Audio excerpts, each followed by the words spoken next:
മറ്റു കാര്യങ്ങളോ തുടങ്ങാം എന്നൊക്കെ അന്ന് നമ്മൾ കോവിഡിന് മുമ്പ് പറഞ്ഞിരുന്നു. അത് നിങ്ങൾ തുടങ്ങിയിട്ടില്ല ഇതുവരെ.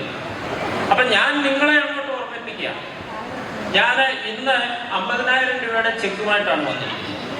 ഈ ചെക്ക് നിങ്ങൾ പാസ്സാക്കേണ്ടത് എപ്പോഴാണെന്ന് ചോദിച്ചു കഴിഞ്ഞാൽ 100 കുടുംബങ്ങളുടെ ഒരു കമ്മിറ്റി, ഈ നിങ്ങൾക്ക് ശക്തി കേന്ദ്രം എന്ന് പറയുന്നത് എനിക്ക് തോന്നുന്നു ഈ ദേശമാണെന്ന് തോന്നുന്നു. അപ്പൊ നിങ്ങളൊരു കമ്മിറ്റി രൂപീകരിച്ച് ആ കമ്മിറ്റിയുടെ പേരിൽ ഒരു സെൽഫ് ഹെൽപ്പ് ഗ്രൂപ്പ്, ഞാൻ അതിലേക്കൊന്നും നീട്ടിപ്പരത്തി പറയുന്നില്ല, കമ്മ്യൂണിറ്റി ഡെവലപ്മെന്റ് പ്രോഗ്രാമാണ്. ഒരു കാലത്ത് നമ്മൾ അറിയാം, നമ്മൾ ശ്രീ രവിശങ്കർജിയുടെ കമ്മ്യൂണിറ്റി ഡെവലപ്മെന്റ് പ്രോഗ്രാം നമുക്ക് കേരളത്തിൽ അങ്ങോളം ഇങ്ങോളമുള്ള കമ്മ്യൂണിറ്റി ഡെവലപ്മെന്റ് പ്രോഗ്രാമിലേക്ക് കൊണ്ടുവന്നിരുന്നു. അപ്പൊ അതെല്ലാം ഇപ്പോൾ ഡൗൺ ആയി കിടക്കുകയാണെന്നുള്ള യാഥാർത്ഥ്യം ഞാൻ അംഗീകരിക്കുന്നു.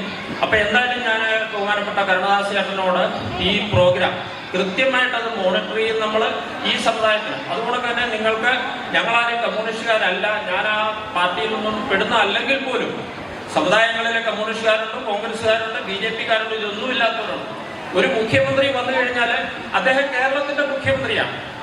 ആ മുഖ്യമന്ത്രിയുടെയും ആ മന്ത്രിമാരുടെയും പുറകെ നടന്നിട്ട് ഏകദേശം ഒരു 5 വർഷത്തിന് മുമ്പ് നിങ്ങൾക്കൊരു സൊസൈറ്റി, അതിൻ്റെ അതിലെ ക്യാഷ് ട്രാൻസാക്ഷൻ നടത്താൻ മാത്രം പറ്റാത്ത ഒരു സൊസൈറ്റി, അതായത് കടകംപള്ളി സുരേന്ദ്രന്റെ പുറകെ നടന്നിട്ട് ഞാൻ തന്നെ വാങ്ങിച്ചു കൊടുത്താണ്.